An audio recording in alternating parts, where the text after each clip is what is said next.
silencio o meu coração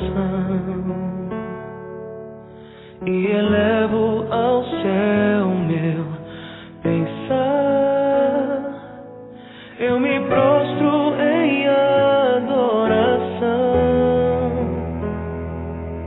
Tua presença eu desejo experimentar. Estava ouvindo o coro cantar, e eu cantei em coro minha vida toda, sou nascido e criado no Evangelho. E eu sei quantos meses, quanto trabalho dá para fazer uma cantata dessa. Analisando pela lógica, nem vale a pena, ensaia 6 meses para cantar 30 minutos. E a maioria das músicas nunca mais voltarão a cantar. Então, pela lógica, nem vale a pena, porque eles não cantam para nós, não é? Eles não cantam para a igreja, cantam para o Senhor Jesus, amém? Então, como é para Jesus, mesmo que não tivesse ninguém aqui, e quando a gente apresenta uma cantata, na verdade não há, porque a plateia, num culto cristão, é composta por uma única pessoa, e essa pessoa é Jesus. Todos nós estamos apresentando ao Senhor o espetáculo, todos nós estamos apresentando ao Senhor o culto, todos nós somos os atores. A plateia é composta por uma única pessoa, a plateia é composta por Jesus, por isso que vale a pena. Mas quando a gente analisa na lógica humana, ensaiar 6 meses para cantar meia hora, meu Deus, dá muito trabalho. Quantas noites não perderam, né? Quantos sábados, quanta dificuldade de ensaiar cada voz, quantas vozes, né? A Beca é nova, não sei se repararam, essa Beca é a primeira vez que usa, não é? Pois é, está estreando, vamos aplaudir o Senhor pela Beca dos meninos, que eles merecem, né? Isso não é barato, né? Então, estreando a Beca, dá um trabalho tremendo, mas só vale a pena porque é para a honra e glória do nome de Jesus. E eles estavam cantando, e eu estava ali profetizando sobre a vida deles. Abençoe-os, ó Deus, que a recompensa venha de Ti, porque é para Ti que eles estão apresentando, que nós estamos apresentando. E ao mesmo tempo eu estava comparando um culto de Natal, que quase já não existe hoje, festa de Natal, aniversário de Jesus, com o que se transformou o Natal hoje. E parando para pensar, Natal e Jesus parece que já não tem absolutamente nada a ver. O que tem a ver Natal com Jesus? Pega o Natal que você conhece, essa correria que foi essa semana, né? Quantos aqui nesses dias entraram num shopping? Levanta a mão aqui. Sinceramente. É quase todo mundo, né? E quem não entrou no shopping, por você alguém entrou, né? Quantos aqui, sinceramente, estão com pelo menos uma peça de roupa nova? Uma pecinha. Quase todo mundo. Nem que seja uma cuequinha, né, irmão? Uma meinha, né? Sei lá, uma coisa assim, né? Uma chapinha na cabeça, sei lá. Como eu digo sempre. Alguma coisa nova você tem aí. Obrigado, né? E eu estava ali pensando nesse Natal. O que Natal e Jesus tem a ver? Se fosse a luz do oposto daquela chamada da Globo, Globo e você, tudo a ver. Se fosse o oposto, Natal e Jesus, nada a ver. Não tem nada a ver com Jesus. Nada. Pega lá tua mesa farta. Nossa, a mesa lá da minha sala são 2, 4, 6, são 8 cadeiras. É isso mesmo? Não errei não. São 8 cadeiras. Aí tem aquele mesão. Como é que aquele mesão estava farto? Tinha de tudo e mais um pouco, sem imaginar. Mas a gente come feito gente que come muito. Feito gente que come muito, né? Pois é. Feito gente abençoada, está dando minha esposa lá. E a gente come. E às vezes o que precisava comer já foi comida. A gente não precisa mais comer. Mas mesmo não precisando, o que a gente faz? Continua comendo. Já bebeu tudo que tinha beber, não precisa mais beber, mas o que a gente faz? Continua bebendo. E depois a gente descansa um pouquinho para o estômago esquecer que está cheio. A gente dá uma rodadinha na casa, vai lá no quintal, né? E volta, quando chega na sala, faz o que de novo? Come de novo. E a gente come feito gente que come muito, não é? A gente usa roupa, a gente compra, a gente está Feliz Natal, a gente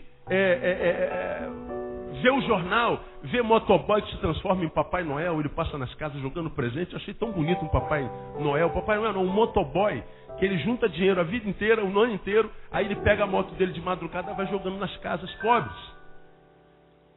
Solidariedade. A gente dá presente para quem não conhece. Eu fui ao correio essa semana e peguei o nome de uma criança e mandei um presente para uma criança que eu não conheço. A gente dá presente para todo mundo, a gente fica esperando da hora da meia-noite do dia 24, quem comemora em família, bota os presentes tudo em volta dessa árvore que a gente chamou de Natal, enche de presente e a gente fica esperando a hora. Quando a família tem criança, então, misericórdia. Quantos tem criança em casa aqui? Levante a mão assim. É bom, né, dar presente para criança, gente? Sim ou não? É bom. Os olhos das crianças ficam assim, ó, brilhando. Cara, será que tem presente para mim? Aí a gente brinca da mesma coisa, desde que o menino é menina até ficar velho. A gente diz, será que tem presente para fulano de tal? Lá em casa é o Luiz Felipe, né? Será que tem algum presente para o Luiz Felipe? Ah, eu acho que não. Ele já deve estar cansado de ouvir isso, ele sabe que a maioria dos presentes é para ele. Né, Luiz Felipe? É, abestado, né? Pois é. Quando eu não chamo ele de abestado, não chamou de abestado, não, tio. Pois é, tem que chamar. Aí, quando tem criança, então, é aquela bobagem toda. E a gente dá presente, ganha presente, gosta de dar presente, dá lembrancinha, faz amigo oculto. Isso tudo é muito bom para nós. Mas, o que tem a ver com Jesus? O que tem a ver com o aniversariante? O que Jesus tem a ver com Papai Noel? Que parece que é quem faz aniversário no dia do Natal. Só dá ele, meu. É o cara. O simpático velhinho. Quem é que não gosta de Papai Noel? Até a gente gosta de Papai Noel. Parece que o aniversário é dele, porque ele recebe todas as honras. E se a gente analisar, fazer uma análise do Natal contemporâneo, a gente fica tentando encaixar Jesus ali. Não cabe, Jesus. Tu não cabes na tua festa de aniversário. Não há lugar para ti. Pensando nisso, há bem pouco tempo atrás, eu estava fazendo uma semelhança desse Natal com as casas da Judéia, quando Maria, com barrigão, saiu pelas casas tentando arrumar um lugar que a recebesse para dar à luz. Mas diz o texto que em todas as casas onde Maria batia, o que dizia lá? Não há lugar. E ela foi em todas as pousadas daquela região, foi em todos os lugares que se pudesse ter uma placa escrito hotel, um hotel, sei lá, qualquer coisa. Um lugar que ela pudesse ser recebida para que ela pudesse dar à luz. Mas todos na recepção diziam, não há lugar.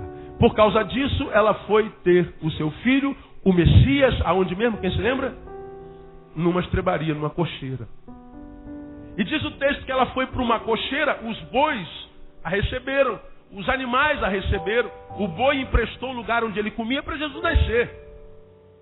Porque entre os homens, na sociedade, a frase era, não há lugar.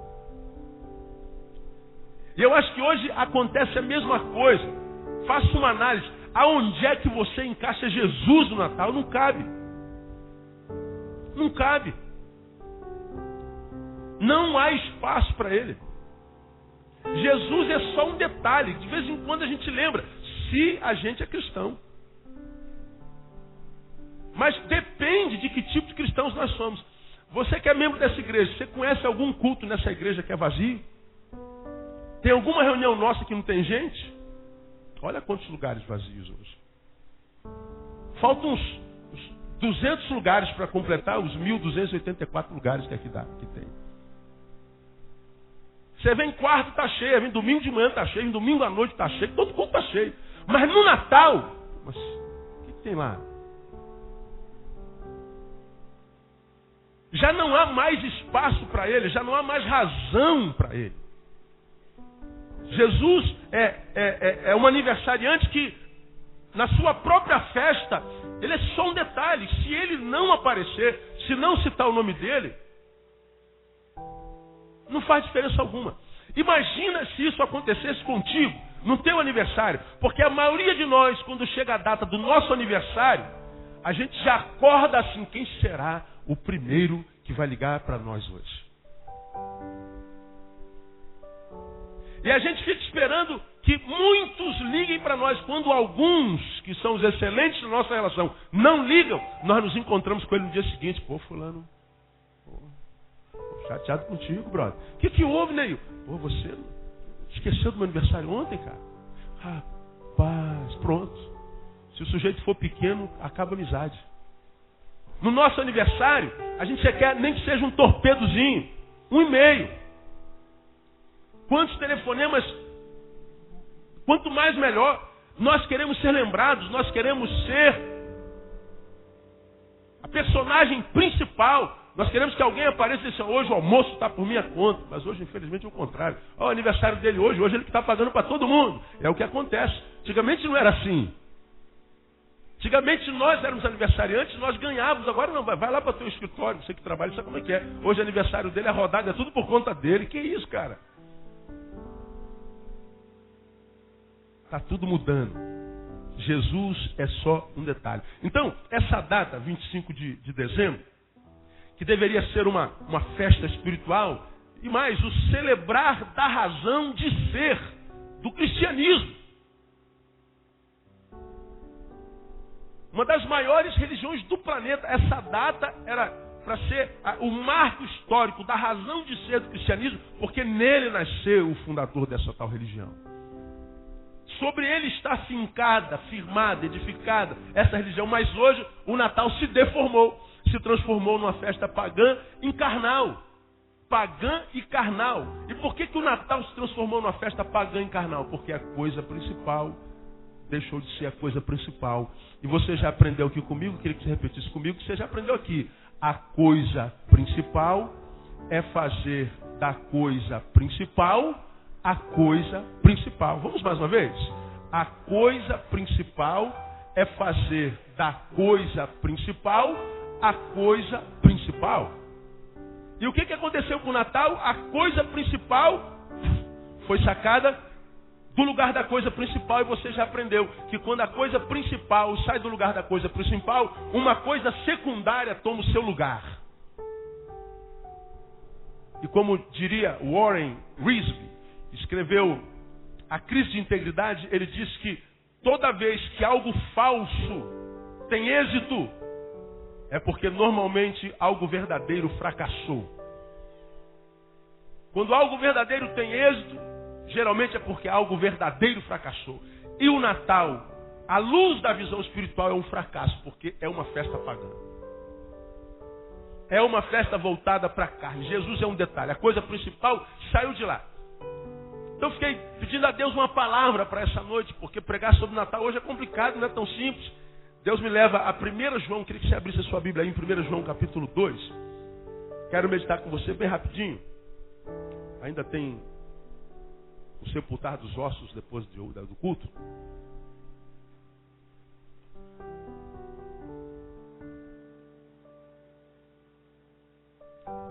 João, primeira epístola, lá no finalzinho, antes de Apocalipse, não é o Evangelho, é a primeira epístola, no capítulo 2, pedindo ao Senhor uma palavra sobre Natal. Olha a palavra que, para a qual o Senhor me leva, que você já conhece muito bem, está lá no versículo 15 e principalmente o versículo 16, que é a razão de ser da ordem do versículo 15. A ordem do versículo 15 é a seguinte: não ameis o mundo, nem o que há no mundo.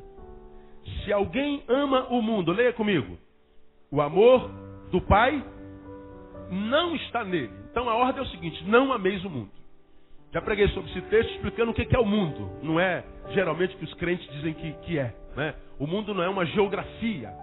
O mundo é um espírito, o mundo é um valor, é um princípio. Então quando ele diz que a gente não deve amar o mundo, não é a geografia em si, mas o espírito que rege as pessoas que estão naquela geografia. Então a gente muitas vezes, quando fala de mundo, a gente está falando de muita coisa que acontece dentro da igreja. Quando acontece dentro da igreja fofoca, quando acontece dentro da igreja juízo, gente apontando o dedo para o erro do outro como se não tivesse erro, quando acontece a ausência de perdão, quando acontece um monte de gente que entra no nosso meio se sentindo mais crente que você, porque você se veste diferente dele, isso é espírito mundano. E a igreja cristã é profundamente mundana e nem sabe o que é. Porque os supercrentes acham que mundano é, por exemplo, pregar como eu estou pregando, sem gravata e com a camisa para fora de calça jeans. Porque um pastor espiritual prega de terno e gravata. Ele pode ser um corrupto, um safado sem vergonha, com a mente toda corrompida, mas está de terno e gravata, esse parece ser pastor. Só que mundano, Você já aprendeu, não é a forma, não é a coisa, é como se faz a coisa. Qual a intenção com a qual se faz a coisa. Não é o exterior, é o interior que te faz ser o que você é no exterior e que parece ser no exterior. Aí vem essa palavra diz assim, não ameis o mundo. Quem ama o mundo, os valores do mundo, os princípios do mundo, o espírito mundano, o amor do Pai não está nele. Essa é a ordem. Não ameis o mundo. Agora, por que a gente não pode amar o mundo, além do fato de o amor do Pai não permanecer em nós? Versículo 16 responde. É aqui que eu quero parar com você. Porque tudo o que há no mundo. Olha lá. E aí João diz o que há no mundo. O que há no mundo? Leia comigo. A concupiscência da carne. O que mais? Concupiscência dos olhos. E o que mais? A soberba da vida não vem do Pai, mas sim do mundo. Porque tudo o que há no mundo. E João resume em 3 coisas. Concupiscência da carne, concupiscência dos olhos e soberba da vida. Me ajuda, por favor? Pergunta, irmão que está do seu lado. Você sabe o que é concupiscência?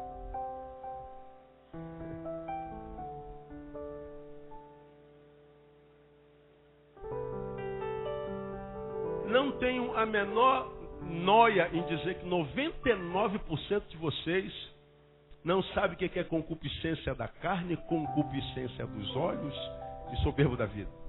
O que, pastor? Piscência. Concupiscência. Que palavra doida é essa, não é? A maioria de nós já leu isso aqui. Agora, sabe o que é?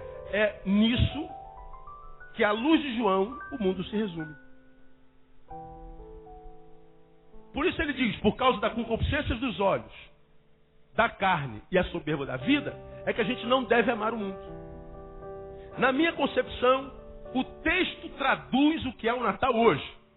Primeiro, concupiscência da carne. A palavra concupiscência é uma palavra grega, epitomia. Daí traduz concupiscência. E literalmente essa palavra significa o quê? Desejo ardente por bens e gozos materiais.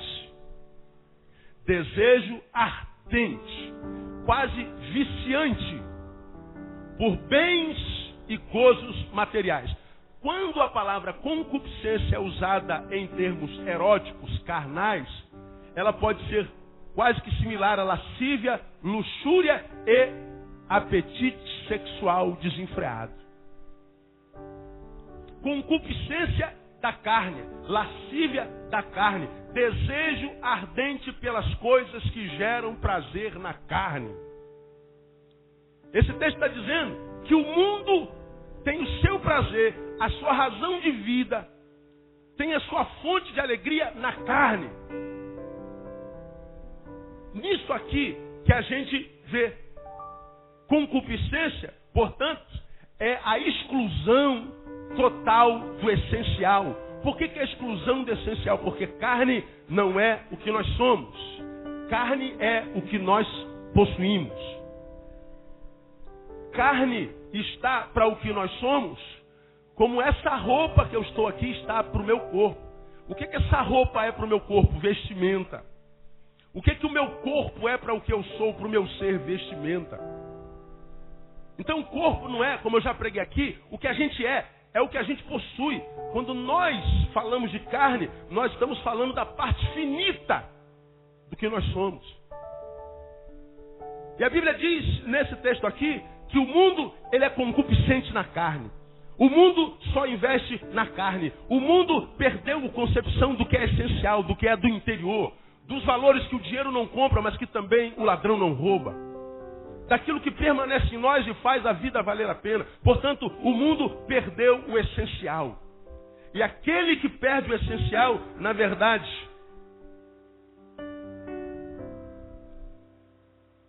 firma a sua vida no que é secundário. Concupiscência da carne é a perda da essência. Como eu falei, a carne é a parte finita em nós. Porque nós temos, como nos ensina a palavra, lá, a boca do sábio, que um dia a carne vai voltar para onde? Quem se lembra? Para o pó. Essa carne vai voltar para o pó. E o Espírito? Volta para onde? Para Deus que o deu. O texto diz que o Espírito que eu tenho, Deus me deu, foi lá no Gênesis. Tornamos-nos alma vivente. Essa alma vivente habita dentro dessa carne. E o texto diz que essa carne volta para o pó de onde veio. Deus nos fez do pó da terra, manualmente. Quando essa carne voltar para o pó, ela volta para sua origem finita, o que acaba. O espírito não morre. O espírito volta para Deus. Portanto, a essência é espiritual. E o texto diz que a gente não pode amar o mundo, não deveria amar o mundo, que chegaria um tempo que nós não poderíamos amar o mundo, porque o mundo excluiria o espiritual dos seus valores. O mundo excluiria o essencial dos seus valores. E o mundo perderia a essência existencial, portanto, e viveria uma vida secundária, firmada nos valores da carne. E o que é o Natal hoje? Quando fala em Natal, a gente lembra de consumo. Como lembra de consumo, quando a gente lembra de consumo, a gente lembra de coisas que satisfarão a nossa carne. É por isso que eu estou com essa blusa que é nova. Falei, eu tenho que comprar nem que seja uma coisa. Aí comprei uma blusa. Quando comprei a blusa, eu tive a notícia triste, falando assim, meu amor, essa blusa amarrota que é uma tristeza. Para passar essa blusa é uma tristeza, tem que começar de manhã para acabar à noite. Eu falei, então não serve para mim, eu vou usar hoje e vou dar. Quem se candidata aí? Né? Ó, tem um monte de gente aí querendo. Né? Porque a gente não tem tempo para ficar passando roupa há muito tempo. Mas a ideia é o seguinte, por que na cabeça do Neil, Alcidênio, tijolo é melhor, né? Tijolo. Ele gosta mais de tijolo. Por que na cabeça do Neil ou na tua, tem a ideia de que a gente precisa comprar uma roupa nova? Quem foi que disse para nós que eu tenho que dar presente no Natal?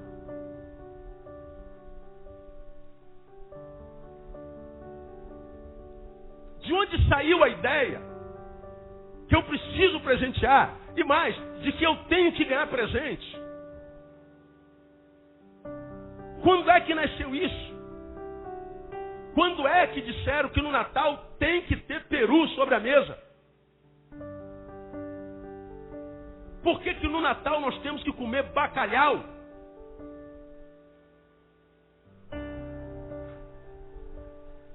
Rabanada.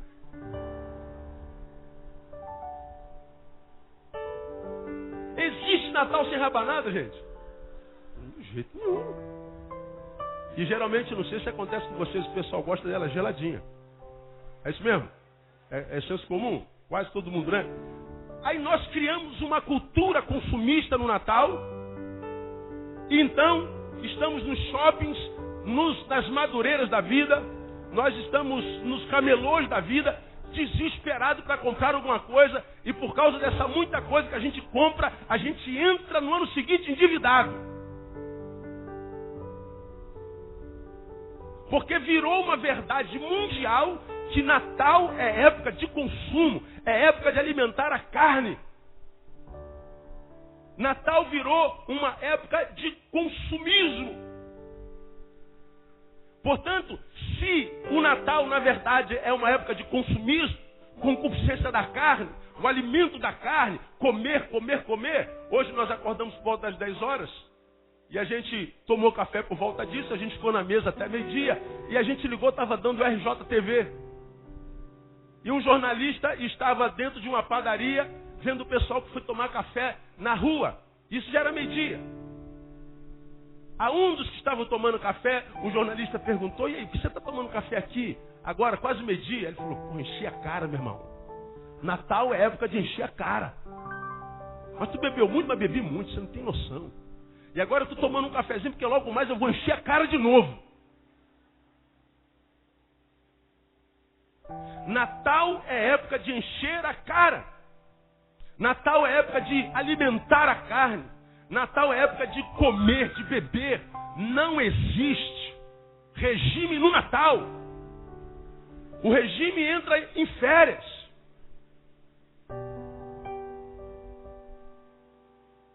Agora, a nossa reflexão é, o que isso tem a ver com o verdadeiro Natal? Lembro-me de um conto que fala sobre Sócrates, acho que eu já falei sobre isso aqui, passeando no comércio de Atenas, e era época de fim de ano. E ele, na sua grandiosa sabedoria, caminhando no mercado de Atenas, com as suas mãos para trás, ele entrava nas lojas e olhava as coisas que estavam ali penduradas, vendendo. E ele chegou perto de uma loja, um vendedor chegou perto dele e perguntou: o senhor deseja alguma coisa? Ele falou: não, eu só estou a observar quantas coisas existem que eu não preciso para ser feliz.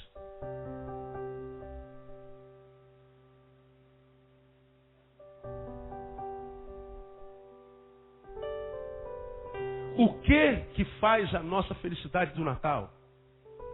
É a roupa nova, é o presente, é a mesa farta. E enquanto nós, enquanto humanidade, darmos vazão e valor, nossa valoração estiver posta sobre a concupiscência da carne, nossa vida vai continuar a ser o que ela é. Uma vida de aparência. E o Natal continua a ser isso que ele é, uma festa imaginária. Por causa da concupiscência da carne, por causa do espírito mundano. E diga que esse espírito mundano não tomou a nós cristãos também. Portanto, nós somos todos mundanos. E nós precisamos, pelo menos nessa data do dia 25, trazer a memória que dia 25 é o aniversário, mesmo que representativo daquele que veio para salvar o mundo do seu pecado. No seu Natal você precisa se lembrar dele para dizer: Senhor, muito obrigado. Porque se eu estou de pé, eu estou porque a tua misericórdia se renova a cada manhã sobre a minha vida, sobre a minha casa. Estou sentado à mesa, diante de uma mesa tão farta, porque o Senhor me tem dado saúde para ganhar esse pão o ano inteiro. Precisamos dizer obrigado, Senhor. Você pode dizer obrigado, Senhor, por Jesus? Concupiscência da carne. Mas o texto diz que há uma outra concupiscência dos olhos. A concupiscência da carne é a perda da essência. Porque a gente tirou o principal do principal e vivemos uma vida secundária alimentando a carne. Como eu tenho dito, nunca tivemos uma geração tão bonita na terra. Nunca tivemos uma geração tão pobre, tão vazia, tão cheia de suicídio, de corrupção. Uma geração tão medíocre. A mais bonita, a mais medíocre, a mais sem conteúdo. Parece que beleza e conteúdo não caminham juntos. Mas o texto fala sobre a concupiscência dos olhos. Se a carne é a parte finita em nós, os olhos são os órgãos da visão. E a gente sabe disso. Eu defino olhos como perceptores de imagem, porque na verdade é tudo que os nossos olhos podem ver. Se eu fosse perguntar quantos de vocês estão vendo o pastor Neil daí? Quantos aí estão vendo o pastor Neil? Levanta a mão bem alta assim. Pois é. Será mesmo que estão me vendo? Tem um peso de papel em cima dessa cadeira, em algum buraco, às vezes não tem, um redondinho. Minha Bíblia está voando, tem? Aí eu pergunto: quantos estão vendo o Neil? Bom, quem não for cego vai dizer assim: eu estou te vendo, pastor. 1,87 m, tem que ver. Mas a gente sabe que quando a gente diz assim: está vendo o pastor Neil? Não, você está vendo a minha imagem. Você não está vendo o que eu sou de fato. Você está sentado do lado de alguém. Hoje cheguei no culto e alguém me cumprimentou. Pastor, Feliz Natal, Feliz Natal. Me deu um abraço. Negão. Falei: negão, você está cheiroso, que é uma beleza, irmão. Que negão cheiroso. Eu vou, obrigado. Um sorrisão desse tamanhão. Agora esse é o cheiro dele por fora. Essa é a imagem que a gente carrega do lado de fora. E a imagem é tudo o que os nossos olhos podem ver. Absolutamente nada mais. E o texto diz que uma das marcas do mundo é a concupiscência dos olhos. É o desejo desenfreado de ver coisas que lhe agradam. É o desequilíbrio da essência com a visão, do interior com o exterior. Quando eu falo desse desequilíbrio entre o que está fora e o que está dentro, eu me lembro da palavra de Jesus à igreja lá do Apocalipse, uma das 7, para a qual você vai se lembrar, eu preguei sobre isso aqui há bem pouco tempo atrás. Ele escreveu o seguinte: tens fama de que vives, mas qual é o restante do versículo? Estás morta. Essa palavra foi para uma igreja. Ele dizendo: olha, igreja, quando olham para você, de fora para dentro, quando os homens, com seus olhos finitos, olham para vocês, eles dizem, que igreja tremenda, que igreja pujante, que igreja viva, que igreja famosa. Mas eu, quando olho para vocês, e eu olho diferente dos homens, porque os homens, diria Samuel, olha para o lado de fora, Deus olha para o lado de dentro. Ele está dizendo assim, embora vocês tenham do lado de fora fama de que estão vivos, eu sei que vocês estão mortos. Portanto, Deus está falando da desconexão entre o que há fora e o que há dentro. Entre o que os homens veem e o que ele vê. Os homens olham para o lado de fora. Os homens percebem a imagem e dizem, essa imagem é a imagem de que alguém está muito bem. De que a igreja está pujante, que a igreja está vibrante, está viva. Mas como eu não olho para a imagem, essa é a visão mundana, eu olho para o interior, eu digo, vocês estão mortos. E o texto está dizendo que a gente não pode amar o mundo, porque o mundo se preocupa muito com imagem.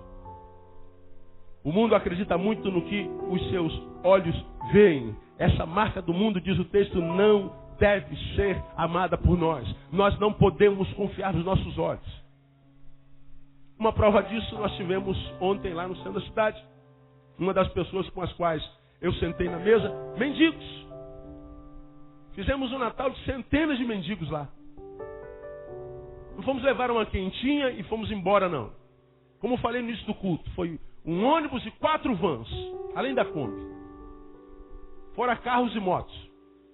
Botamos dezenas de mesas, centenas de cadeiras. Sentamos todos eles, centenas deles. E nas ruas são milhares deles. E cada um de nós sentou à mesa com eles. E comemos, e bebemos, e batemos papos. Falamos da vida, falamos do passado. Eu me sentei com o Senhor uma hora numa mesa, sozinho com ele, 53 anos. Ele estava me contando da vida dele. Um homem que tem 3 universidades. Um homem que já foi funcionário público federal e trabalhou para um dos presidentes da nossa nação. Ele mostrou o documento dele. E que por causa de um divórcio, por causa da traição da mulher que ele tanto amava, ele se entregou ao álcool, se perdeu e hoje está onde está. E nós, que somos concupiscentes nos olhos, olhamos para essa população de rua e sempre os vemos inferiores a nós, por causa da sua aparência. Às vezes olhamos uma pessoa de terno e gravata e quem sabe o vemos maior do que nós, por causa da sua aparência. E esse texto está dizendo que nós não podemos confiar nos nossos olhos, porque nossos olhos não veem nada. E Natal é uma festa aos olhos. No Natal não há ninguém feio. No Natal todos nós estamos imaginariamente lindos. O Natal se transformou numa festa imaginária.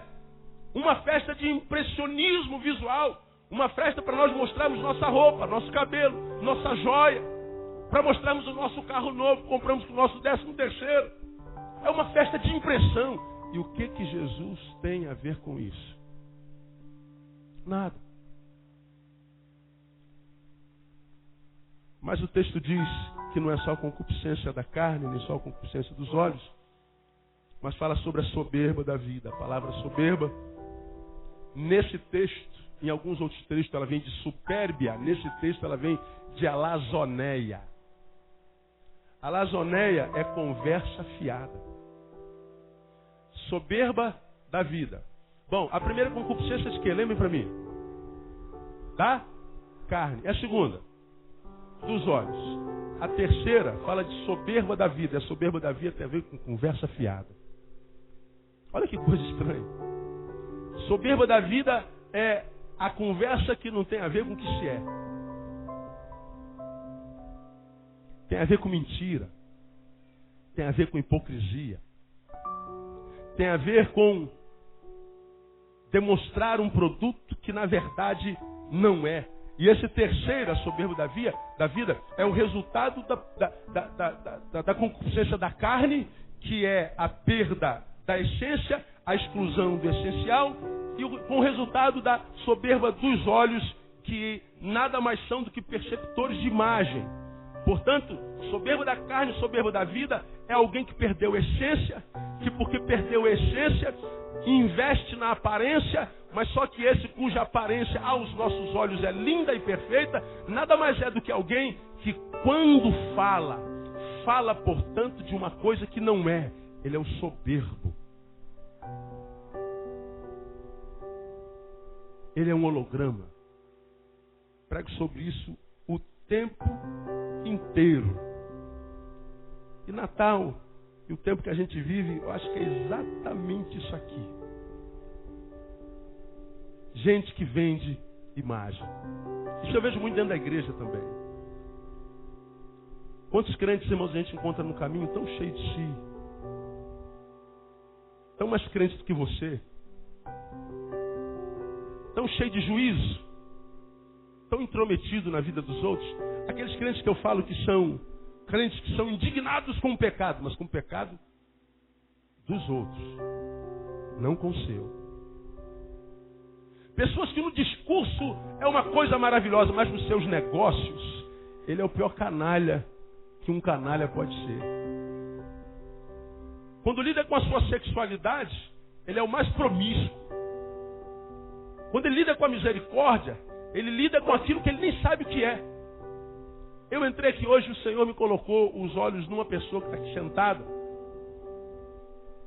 Quando sentei ali, não sei se você acredita em revelação. O Espírito Santo falou assim para mim, olha, aquele ali veio para te ver. É homem. Mas a mim, me ouve há muito tempo, nunca vi. Mas quando ele me viu, ele imaginou que ia me encontrar de terno e gravata. Ia me encontrar bem pastoral. E eu subo assim, como eu sempre subo, né? Eu só ando assim. E a cara fechou, porque a voz que ouve pelo site não condiz com a imagem. Aliás, a nossa imaginação é sempre melhor do que a realidade. Quando você ouve a voz de alguém pelo rádio, um cantor, você fala, cara, esse cara deve ser locutor de rádio, por exemplo. Você pega locutor de rádio, aquela voz de Cid Moreira, meu, você imagina um Luciano Zafir, né? Um Vitor Fazano, um Antônio Fagundes. Aquela voz que vai, meu Deus, esse homem deve ser um anjo celestial. Isso deve ser um Gabriel disfarçado de um ser humano. Aí daqui a pouco você conhece o sujeito face a face. E você então fecha os olhos para não se decepcionar. Porque ele, ao invés de estar para Antônio Fagundes, ele está para Tião Macalé. Tião Macalé. Você, para não morrer de decepção, fala alguma coisa, pelo amor de Deus, porque eu quero me relacionar contigo pelos ouvidos, não pela imagem. Só que os nossos olhos são tão viciados que a gente tende a julgar os outros pela imagem. E a gente se esquece que esse Jesus de quem a gente comemora o aniversário hoje, no final, a gente tem aprendido isso lá em Hebreus capítulo 13, ele não vai perguntar o quanto a gente fez, o quanto a gente sabe, ele vai perguntar o quanto a gente amou. Ele vai perguntar não porque a gente fez, mas em função de que a gente fez, qual a motivação. De modo que, amados, nós que estamos comemorando o nascimento de Cristo, não podemos deixar de cumprir esse versículo que João nos ministra nesta noite. Não ameis o mundo, e amar o mundo é investir na carne. Amar o mundo é investir tão somente na imagem. Amar o mundo é se transformar naquilo que o mundo vem se transformando na essência. Numa essência que, porque foi perdida, a gente investe na aparência. Se transformar num ser humano que só é aquilo que ele é nos olhos dos outros, mas que não é aquilo que ele é no coração de Deus, nem quando ele está sozinho. Uma geração de gente holográfica, de gente bonita, mas vazia. De gente que parece ser, mas não é. E aí quando eu vi os olhos da decepção dessa pessoa que nem consegue adorar, eu fui quase tentado no início do culto pedir para você, para perguntar, irmão, que está do seu lado, quantas pessoas você ganhou para Jesus esse ano?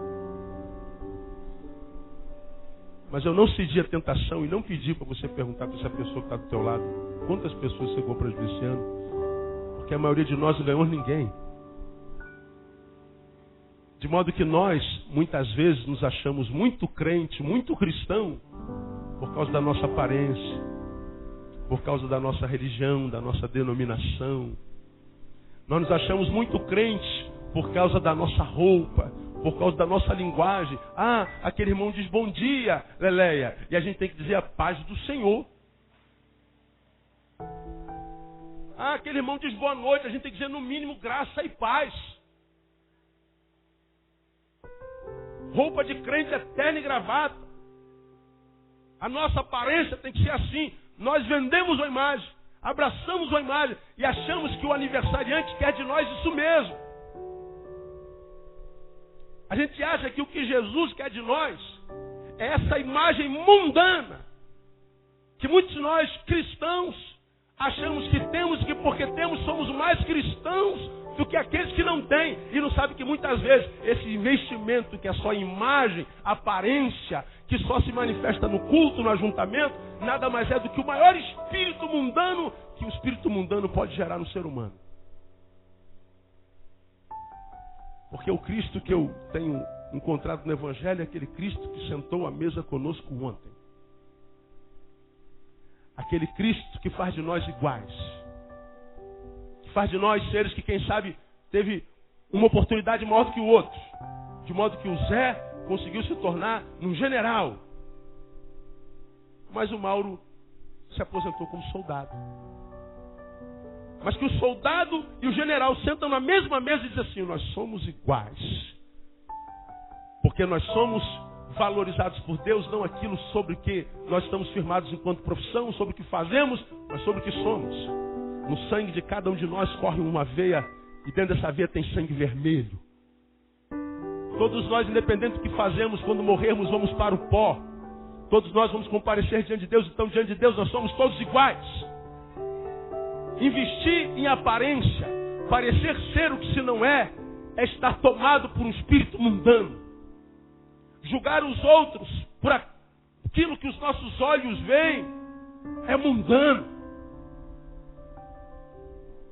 Mostrar ser mais do que o que se é, ou se ver aquém daquilo que de fato é estar tomado por soberba da vida, é perder a essência, é engano, é pecado. Deus está dizendo que nós não devemos amar nada disso. Porque isso é no que se transformou o Natal. Olhos, carne e soberba. Agora, para a gente terminar, o Natal de Cristo é exatamente o oposto disso. Por que é o oposto? Porque carne em Jesus nunca foi sinônimo de perda de essência. Pois ele nunca se submeteu a ela, nem quando ela tentou recusar a cruz. Lá no Getsemane, Jesus se transformou em homem. Mas foi homem nas suas entranhas. De entrar numa depressão, numa dor, num desespero por causa da cruz tão profundo que ele fez uma oração: Pai, se possível, me afasta desse cálice. Deus disse não com seu silêncio e ele bebeu o cálice. Portanto, ele não era escravo da sua carne. Os olhos para Jesus nunca foram só perceptores de imagens. Porque quando ele olhava para nós, ele não olhava porque seus olhos viam, e ele nunca se impressionou com a aparência. A Bíblia diz que o que ele não rejeita é um coração quebrantado. Ele não rejeita é o interior e não o exterior. De modo que quando ele olhava para os fariseus e olhava para a prostituta, quando ele olhava para os religiosos com as suas estolas talares, com as suas roupagens talares, com as suas roupas de ouro, fios de ouro, aqueles homens que representavam a Deus na terra, ou melhor, a religião na terra, e olhavam para a prostituta, ele dizia: para a prostituta eu tenho tempo, para vocês não, porque esta mulher é o que ela é.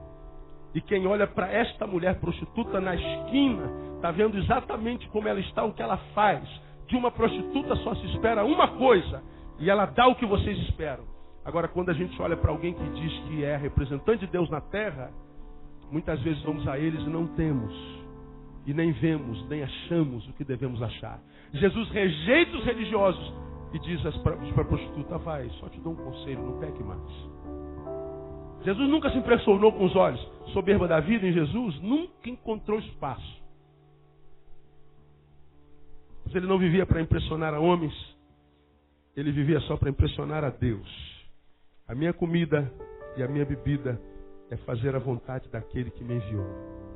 Então, amados, eu queria terminar a minha palavra dizendo para você o seguinte: Compre sua roupa. Que Deus te dê as melhores roupas esse ano. Que Deus te dê as melhores comidas esse ano. Sai daqui hoje, vai para casa e coma. Mas coma sem culpa. Porque afinal de contas Deus lhe deu a graça de ter sobre a mesa. Amém ou não, amados? Então coma, mas coma à vontade. Agora, nunca permita que o Natal em você e na sua família se reduza à soberba da carne, à soberba dos olhos. A concupiscência da carne, a concupiscência dos olhos. Nunca se esqueça que aquilo para o que Jesus nasceu não foi para botar comida na minha mesa, nem para botar roupa no meu corpo.